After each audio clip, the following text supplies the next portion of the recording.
آپ ایسا کیوں کر رہے ہیں؟ بیٹی ہوں میں آپ کی۔ وہ اس کی کلائی مضبوطی سے پکڑے کمرے کی طرف لے جا رہا تھا اور انو گھسیٹتی ہوئی اس کی گرفت سے نکلنے کی ناکام کوشش کر رہی تھی۔ اس نے کمرے تک لا کر اسے کھڑا کیا۔ چپ، ایک دم چپ۔ تیری ماں کام کرتی ہے، تیرا بھائی بھی کام کرتا ہے، تو کیوں مفت کی روٹیاں توڑ رہی ہے؟ آج سے تو بھی کام کرے گی۔ انو اس کا مطلب سمجھتے ہوئے بند دروازے کو دیکھ کر دہل گئی۔ اپنی تمام تر ہمت جمع کرتے ہوئے بولی، ذرا سوچو اگر میری ماں اور بھائی کو پتہ چل گیا نا تو۔ جواباً وہ کمینگی کی انتہا کو چھو کر مسکراتے ہوئے بولا، کچی گولیاں نہیں کھیلی، اسی رئیس کے گھر تیری ماں کام کرتی ہے۔ تجھے یاد ہے تو ایک دفعہ اپنی ماں کے ساتھ اس کے گھر گئی تھی اپنی ماں کا ہاتھ بٹانے؟ اس کی بیٹی کی شادی تھی، بس وہیں اس نے تجھے دیکھا تھا۔ تیری ماں سے اس نے بات بھی کی تھی کام کی کہ دبئی میں عیش و عشرت کی زندگی گزارے گی اور تم لوگ جو غربت کی چکی میں پستے ہو اس سے بھی نجات مل جائے گی، پر وہ حرام زادی نہیں مانی اور صاف انکار کر دیا۔ میری بات غور سے سن، تیری ماں بیوقوفی کر سکتی ہے پر میں نہیں۔ تھوڑا تعاون کر آج کی رات، کل تو پھر مجبوراً وہی کرنا پڑے جو میں تیری ماں سے کہوں گا۔ پھر وہ اجازت دینے پر مجبور ہوگی کیونکہ اور کوئی چارہ جو نہیں ہوگا۔ ارے گھبرا نہیں، ابھی تو دبئی بھی جائے گی جہاز پر۔ کبھی دیکھا ہے جہاز؟ نہیں نا۔ ارے پگلی، ہم امیر ہو جائیں گے۔ ایک لمحے کو وہ آنے والے دنوں کا خواب دیکھنے لگا۔ انو نے ہاتھ جھٹکا تو ہوش میں آیا۔ آنکھیں پھاڑے کیا دیکھ رہی ہے؟ آج رات تیری ماں گھر نہیں آئے گی اور نہ ہی سمیر، اس لیے میں جو کہتا ہوں وہ کرتی جا۔ دیکھو انم، ہم کب تک غربت کی چکی میں پستے رہیں گے؟ اس رئیس کا دبئی میں بہت بڑا کاروبار ہے۔ ہاں، وہ لڑکیاں لے جاتا ہے دبئی، وہاں بڑے بڑے حالوں میں ترکیب منعقد کی جاتی ہے اور خوبصورت لڑکیوں کو نوکری بھی دی جاتی ہے، اور تو ہے ہی اتنی خوبصورت۔ بس آج تو اسے قابو کر لے، بس پھر دیکھ کیسے وارے نیارے ہوتے ہیں۔ انم اس کی باتیں سن کر دنگ رہ گئی۔ تم جیسا گٹیا شخص تو کہیں نہیں ہوگا، تو باپ کہلانے کے لائق ہی نہیں، بغیرت شخص ہے تو۔ یہ بہت بول رہی ہے تو، کینچی کی طرح چلتی زبان کاٹوں کیا تیری؟ زیادہ بکواس کی نہ تو ہڈی پسلی توڑ دوں گا۔ وہ اسے کھینچتا ہوا کمرے میں لے آیا۔ سامنے ایک شخص ٹیبل پر پڑی شراب کی بوتل اٹھا رہا تھا۔ اسے دیکھ کر بوتل وہیں رکھ دی۔ اس کے سراپے پر نظر ڈالتے ہوئے بولا، کولے کی کان میں ہیرا، وارے اوپر والے تیرے کرشمے۔ وہ اسے چھوڑ کر جانے کے لیے پلٹا تو انم نے اس کے سامنے ہاتھ جوڑ دیے۔ بابا، مجھے اس درندے کے سامنے مت ڈال، رحم کر مجھ پر۔ وہ شخص تیزی سے اٹھا۔ اس کا ہاتھ پکڑتے ہوئے انم کے باپ کو جانے کا اشارہ کیا اور وہ تیزی سے کمرے سے نکل گیا۔ اس شخص نے کمرے کو بند کیا اور ناپاک نظروں سے انو کو دیکھا۔ ایک زخمی ہرن گدھ کے ہتھے چڑھ گئی جو اسے نوچتا رہا۔ بھیانک رات اس کی چادر میں اپنی ہولناک چھاپ چھوڑتی گزر چکی تھی۔ وہ بدتر حالت میں بے ہوش پڑی تھی۔ پاس ہی شراب کی وہ بوتل خالی گری پڑی تھی جو زبردستی اس کے حلق میں انڈیلی گئی تھی۔ دور سے آوازیں آ رہی تھی مگر وہ سمجھ نہیں پا رہی تھی۔ جب اس نے آنکھیں کھولی تو اس کی ماں اسے جھنجھوڑتی ہوئی پکار رہی تھی۔ خود پر گزری قیامت کا ایک ایک پل ماں کو بتاتی روتی بلکتی رہی۔ اس کی ماں سکتے کے عالم میں بیٹھی اسے دیکھ رہی تھی۔ اس کے وہم و گمان میں بھی نہ تھا باتی خان اس حد تک گر جائے گا۔ وہ تو پہلے ہی اس سے نا امید ہو چکی تھی۔ بچوں اور اپنا مضبوط سہارا سمجھنے کی غلطی اتنی باری پڑے گی۔ اس نے اس خوش فہمی میں ناقابل تلافی نقصان اٹھایا، مگر اب طوفان گزر چکا تھا جو اپنے ساتھ سب کچھ نیست و نابود کر گیا تھا۔ میں برباد ہو گئی ہوں اماں، وہ روتے ہوئے اپنے جسم کو، اپنے بالوں کو، اپنے منہ کو نوچتی رہی۔ سمیر گھر میں داخل ہوا تو انو کی چیخیں سن کر حیران ہوا۔ تیز تیز قدموں سے چلتا ہوا کمرے کی طرف بھاگا۔ سامنے کے منظر پر اسے جھٹکا لگا۔ دیوار سے ٹیک لگائے زمین پر بیٹھتا چلا گیا۔ باتی خان انو کی ماں چیخنے لگی، ہائے میں بیوہ پن کی چادر میں اپنے بچوں کو چھپا لیتی تو آج میری عزت تار تار نہ ہوتی، ستیلے پن کی ہی لاج رکھ لیتا۔ کیا کہہ رہی ہو اماں؟ سمیر نے چونک کر ماں کو دیکھا۔ چلتے ہوئے بے حال ہوتی ماں کو تھام لیا۔ سمیر، میری بچی کو کھا گیا، وہ میری بیٹی کا سودا کر دیا بدبخت نے۔ کیوں شور مچا رہی ہے بدبخت؟ باتی خان نشے میں لڑکھڑاتا دروازے سے جانگتا ہوا بولا، اپنا تماشا خود ہی بنا رہی ہے تو۔ شمیم غصے میں اٹھی اور باتی خان کو گریبان سے پکڑ کر جھنجھوڑتے ہوئے بولی، تیرے پیٹ کی جہنم بھرنے کو ہم دونوں کافی نہیں تھے جو تو نے میری معصوم بچی کو بھی دہکتی بٹی میں جھونک دیا۔ باتی خان نے غصے سے شمیم کو دیکھا۔ تو نے میرے گریبان پر ہاتھ ڈالا۔ ہاں ڈالا میں نے تیرے گریبان پر ہاتھ۔ شمیم غصے میں چلا اٹھی۔ تیرے خلاف پرچہ کٹواؤں گی میں، دیکھنا جیل میں سڑے گا تو۔ باتی خان نے جیب سے چاقو نکال کر شمیم کے پیٹ میں اتار دیا۔ شمیم لڑکھڑاتی ہوئی بے یقینی کے عالم میں اسے گھورتی نیچے جا گری۔ اماں سمیر ماں کو تھام کر انو کو آوازیں دینے لگا۔ انو بے یقینی کی کیفیت میں کبھی ماں کو کبھی باپ کو دیکھنے لگی۔ اماں کچھ نہیں ہوگا تجھے، میں ہسپتال لے کر جاؤں گا۔ شمیم نے اکھڑتی سانسوں سے بیٹے کو دیکھا۔ شمیم کا سر سمیر کے بازو پر ڈلک گیا۔ سمیر نے خوف سے ماں کو ہلایا۔ اماں اماں اٹھو، آنکھیں کھولو اماں، سمیر پکارتا رہا پر شمیم نے ایک نہ سنی۔ ناٹک کر رہی ہے، ابھی اٹھ جائے گی۔ سمیر نے ماں کو کمرے کے فرش پر لٹایا، ماں کے پیٹ سے چاقو نکالا اور باتی خان کے پیٹ میں اتار دیا۔ باتی خان درد سے جھومتے ہوئے گر کر تڑپنے لگا۔ تو نے میری ماں کو مار دیا۔ سمیر اسے گھسیٹتے ہوئے باہر لے جانے لگا۔ باتی خان خود کو چھڑاتے ہوئے انو کی طرف بھاگا۔ انو اسے قریب پا کر چیخنے لگی۔ سمیر نے باتی خان کا بازو پکڑ کر کھینچا تو باتی خان نے دوسرے ہاتھ سے انو کو پکڑنا چاہا، مگر انو پیچھے ہٹ گئی۔ لیکن انو کا دوپٹہ باتی خان کے ہاتھ لگ گیا اور باتی خان نے کھینچا تو انو نے اتار پھینکا۔ سمیر اسے گھر کے سٹور کی طرف لے گیا۔ باتی خان انو کا دوپٹہ تھامے خود کو چھڑانے کی کوشش میں تھا۔ چاقو ابھی بھی باتی خان کے پیٹ میں تھا جو اندر ہی اندر اسے کاٹ رہا تھا۔ سمیر نے اسے سٹور میں پٹکا جہاں وہ ورک شاپ سے لایا کالا تیل لا کر رکھتا تھا جو چولہا جلاتے ہوئے انم استعمال کرتی تھی۔ اکثر گیلی لکڑیاں ہوتی تو ان پر ڈالا کرتی اور وہ آسانی سے جل جاتی۔ دیگر لوگ بھی آگ جلانے کے لیے لیتے تھے جسے وہ سستے دام بیچا کرتا تھا کیونکہ ابھی یہاں گیس نہیں پہنچی تھی۔ بارشوں میں سوکھی لکڑی ملنا دشوار تھا۔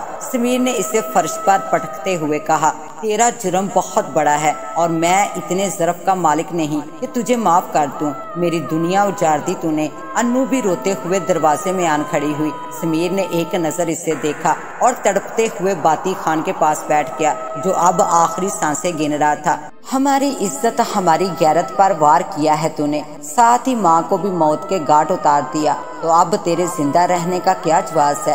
سمیر نے باتی خان کے پیٹ میں اترے ہوئے چاقو کو دیکھا اور اس کے ہاتھ میں موجود انو کے دوپٹے سے چاقو کا دستہ صاف کیا۔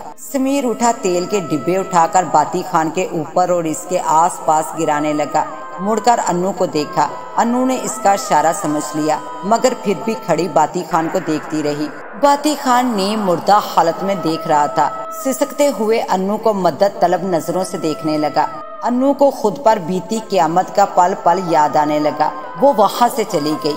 سمیر اسے تڑپتا دیکھتا رہا۔ انو پلٹی تو اس کے ہاتھ میں ماچس تھی جو اس نے سمیر کی طرف بڑھائی لیکن سمیر نے نہیں لی۔ انو نے سمیر کو دیکھتے ہوئے ماچس میں سے تیلی نکال کر آگ جلائی اور گرے ہوئے تیل پر پھینک دی تو تیل نے آگ پکڑ لی اور آگ تیزی سے پھیلتی چلی گئی۔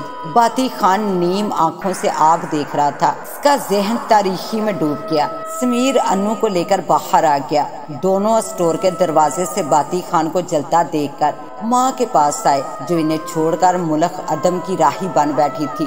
پولیس آئی اور کاروائی شروع کر دی۔ سمیر نے پولیس کو بتایا کہ اس کا باپ شرابی تھا، اس کی ماں کو قتل کر کے گھر کو آگ لگا دی جس میں وہ خود بھی جل مرا۔ پوسٹ مارٹم کی رپورٹ سے واضح تھا کہ باتی خان کو چاقو مارا گیا ہے مگر سمیر اور انم اپنے بیان پر ڈٹے رہے کہ باتی خان نے خودکشی کی تھی۔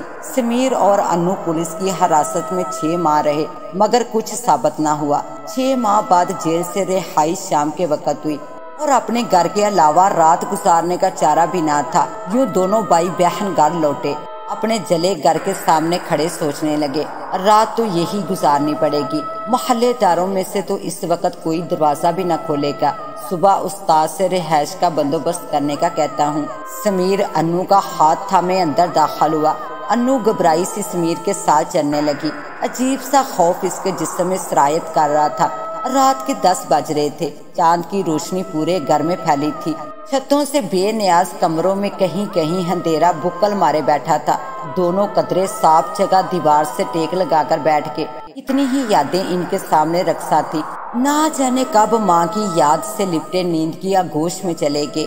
انو انو، یہ آواز تو ابا کی ہے۔ انو کو باپ کی آواز دور سے آ رہی تھی۔ پھر آہستہ آہستہ نزدیک آنے لگی۔ آواز کے ساتھ ساتھ کسی چیز کے کھرچنے کی آواز زیادہ آنے لگی۔ اس نے گھبرا کر اپنے آس پاس دیکھا، وہ وہیں کھڑی تھی جہاں اس نے ابا کو جلایا تھا۔ گھبرا کر باہر نکلنا چاہا مگر دروازہ نہیں نظر آ رہا تھا۔ وہ ادھر ادھر بھاگتی دیواروں سے ٹکرانے لگی۔ انو انو کہاں بھاگ رہی ہو؟ خبیثیت سے مسکراتا باپ ایک جگہ کھڑا انو کو دیکھ رہا تھا۔ انو نے چاند کی روشنی میں ابا کو دیکھا۔ اس کا سیاہ وجود مکمل طور پر جل چکا تھا، کہیں کہیں تو کھال لٹک رہی تھی۔ اس نے خوف سے آنکھیں بند کر لی، مکمل خاموشی چھا گئی۔ انم نے آنکھیں کھولی تو سامنے ابا کی ابلی آنکھیں دیکھ کر چیخ پڑی۔ گرتے پڑتے جو دروازہ دیکھا تو بھاگ کر باہر نکلی۔ ابا کی ہنسی اسے اپنے پیچھے سنائی دینے لگی۔ بھیا بھیا بچا لے مجھے، انم اسے پکارتی رہی مگر سمیر سویا رہا۔ باتی خان ہنستا ہوا آیا اور پھر سے اسے پکڑ لیا۔ انم شور مچاتی رہی۔ وہ اسے گھسیٹتا ہوا سٹور میں لے گیا۔ انم نے اس کی انگلیوں میں اپنے دوپٹے کا جلا ہوا کچھ حصہ اور چاقو دیکھا۔ اچانک انم کو جھٹکا لگا۔ سمیر اسے کب سے آوازیں دے رہا تھا مگر انم تو گھوڑے بیچ کر سوئی ہوئی تھی۔ سمیر کی آواز پر وہ اٹھی تو سمیر اسے جگا رہا تھا۔ وہ اٹھتے ہی ادھر ادھر دیکھنے لگی۔ بھیا ابا زندہ ہے، یہاں سے چلو بھیا، وہ مجھے مارنا چاہتا ہے، وہ ڈری سہمی سمیر کو بتانے لگی۔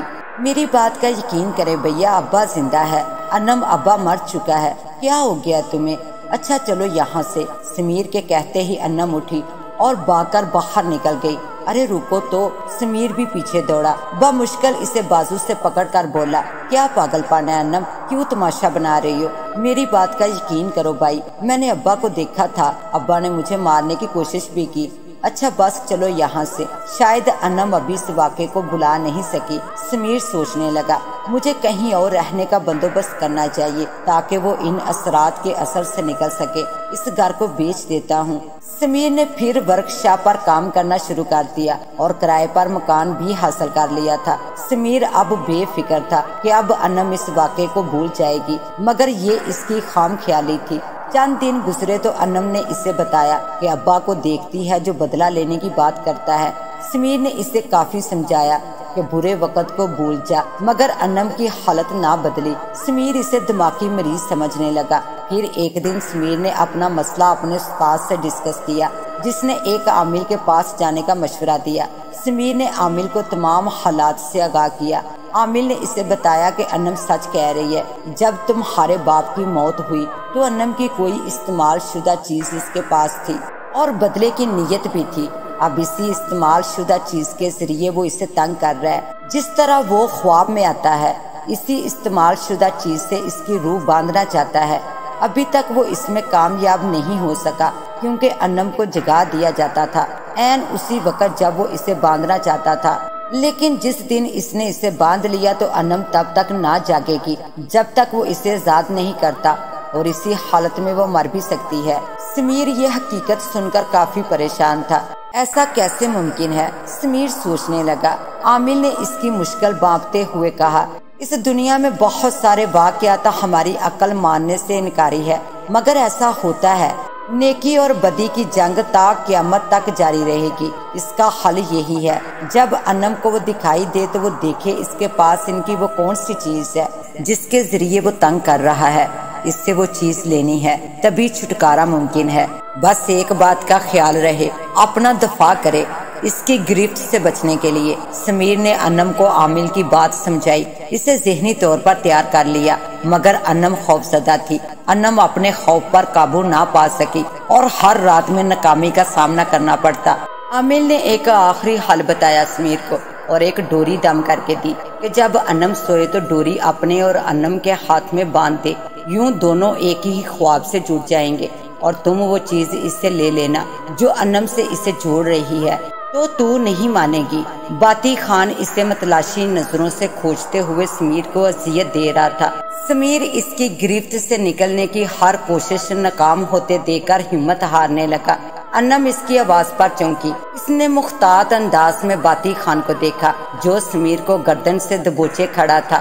انم نے خوف سے لڑنے کا ارادہ کر لیا۔ بھاگ بھاگ کر وہ تھک چکی تھی اور اس کا بھائی اس کے سامنے تڑپ رہا تھا۔ وہ ہر روز کی پریشانی سے نکل کر باتی خان سے سامنا کرنے چلی آئی۔ چھوڑ دو اسے، انم نے بے خوفی سے اسے دیکھ کر کہا۔ تمہارا یہ دلیر پن مجھے بہت اچھا لگا، مگر بات یہ ہے کہ تمہیں میرے قریب آنا ہوگا، اس کے بعد ہی میں اسے چھوڑ دوں گا۔ انم نے ایک بار پھر اس کے جلے ہاتھ میں اپنے بھائی کو لٹکا دیکھا جو بری طرح تڑپ رہا تھا۔ انم آہستہ آہستہ چلتی ہوئی اس کے قریب آنے لگی۔ سحر انگیز سی کیفیت سے 2-4 وہ آگے بڑھنے لگی۔ چاندنی میں اس کا کٹا پیٹ جلا وجود واضح طور پر نظر آ رہا تھا، ہیبت ناک چہرے پر نظریں گاڑے وہ قریب آنے لگی۔ چند فٹ کا فاصلہ لمبی مسافت پر محیط لگنے لگا۔ انم کو اپنی موت سامنے کھڑی نظر آنے لگی، قریب قریب اور قریب ہوتی محسوس ہونے لگی۔ اسے اس کے وجود سے بو آنے لگی۔ پھٹے ہوئے چھالوں سے اس کی کھال کا گلا گوشت نظر آیا تو اس نے منہ پر ہاتھ رکھتے ہوئے آنکھیں بند کر لی، اور پھر ایک آواز آئی تو گھبرا کر آواز کی سمت دیکھا۔ سمیر نیچے گرا اپنی گردن سہلا رہا تھا۔ اس سے پہلے کہ انم اس کو اٹھانے کے لیے آگے بڑھتی، اس نے خود کو اپنے باپ باتی خان کی روح کی گرفت میں پایا۔ انم کو کھینچتے ہوئے وہ لے جانے لگا۔ انم چیختی ہوئی نیچے بیٹھ گئی، وہ گھسیٹتے ہوئے کھینچنے لگا۔ اچانک انم کی نظر اس کی جلی انگلیوں پر پڑی، جہاں اس کے دوپٹے کا چھوٹا سا ٹکڑا انگلی کے گوشت پر چپکا تھا۔ ابا، سمیر نے کھڑے ہوتے ہوئے اسے پکارا۔ وہ چلتے ہوئے بنا مڑے رکا، ایک لفظ کی زنجیر نے جیسے اس کے قدم روک لیے ہوں۔ پھرتی سے انم نے ہاتھ کی انگلی سے دوپٹے کا ٹکڑا کھینچ لیا۔ دوپٹے کا ٹکڑا انگلی کے گوشت سے اکھڑ گیا تو وہ چیخنے لگا اور آہستہ آہستہ وہ دھوئیں کی لپیٹ میں آتا گیا۔ اس کا پورا وجود دھوئیں میں تحلیل ہو گیا۔ انم اور سمیر نے گھبرا کر ایک دوسرے کو دیکھا۔ سمیر نے جلدی سے انم اور اپنے بازو پر دم شدہ ڈوری کو باندھا تو اگلے ہی پل دونوں بھائی بہن اپنے کمرے میں نیند سے جاگ گئے۔ اب ہمیشہ کے لیے دونوں بھائی بہن اپنے باپ کے انتقام سے چھٹکارا پا چکے تھے۔ اس کے ساتھ ہی اب مجھے دے اجازت، ملتے ہیں انشاءاللہ ایک نیو کہانی کے ساتھ، تب تک کے لیے اللہ نگہبان۔